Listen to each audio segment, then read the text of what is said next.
आज की इस कड़ी में हम झांसी की महान स्वतंत्रता सेनानी रानी लक्ष्मीबाई को याद करते हैं, जिन्होंने 18 जून 1858 को मातृभूमि की रक्षा के लिए अपने प्राण न्यौछावर कर दिए। अंग्रेजों के खिलाफ उनकी वीरता और प्रतिरोध की कहानियां आज भी सबके दिलों को गर्व और कृतज्ञता से भर देती है।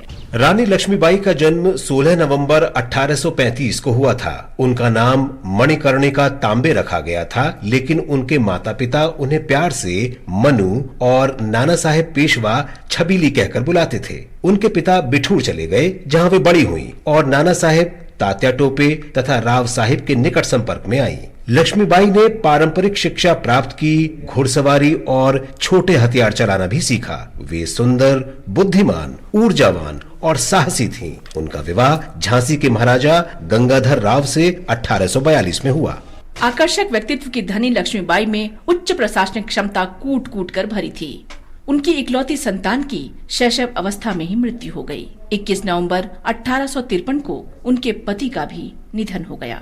ब्रिटिश अधिकारियों ने रानी लक्ष्मीबाई के दत्तक पुत्र दामोदर राव को उत्तराधिकारी मानने से इनकार कर दिया। 27 फरवरी 1854 को डलहौजी के राज्य हड़प की नीति के अंतर्गत उनके क्षेत्र पर कब्जा कर लिया गया। अंग्रेजों से रानी लक्ष्मीबाई की अपील का कोई असर नहीं हुआ। जब 1857 में स्वतंत्रता का पहला संग्राम शुरू हुआ, तो रानी लक्ष्मीबाई इसमें शामिल हो गईं और उन्होंने अकेले ही मोर्चा संभाला।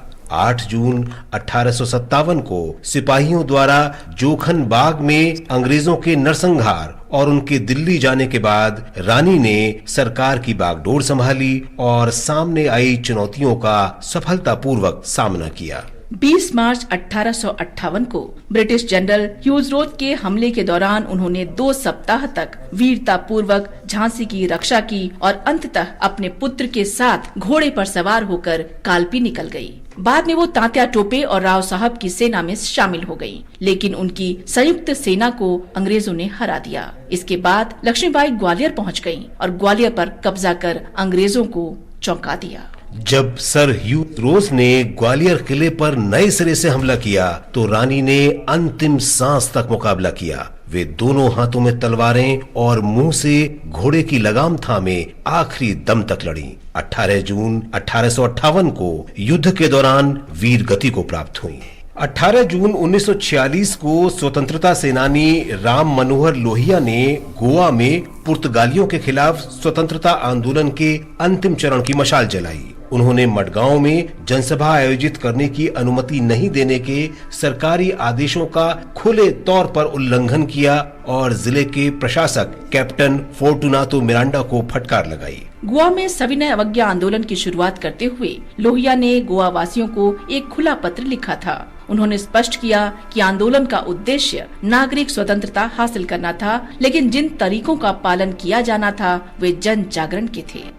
लोहिया ने भारतीयों का आह्वान किया कि वे स्वतंत्रता की लड़ाई में गोवा के भाइयों की मदद करें, लेकिन पुर्तगाली शासकों ने समय के संकेतों को समझे बिना सविनय अवज्ञा आंदोलन को मोविमेंटो दा रुआ कहा, जिसका अर्थ है सड़क के किनारे का आंदोलन। हालांकि आंदोलन पूरे राज्य में फैल गया तथा गोवा, दमन और दीव को 1956 में पुर्तगाली अधीनता के 451 वर्षों के बाद मुक्त करा दिया गया और इस तरह भारत की भूमि से अंतिम औपनिवेशिक अवशेष मिटा दिया गया।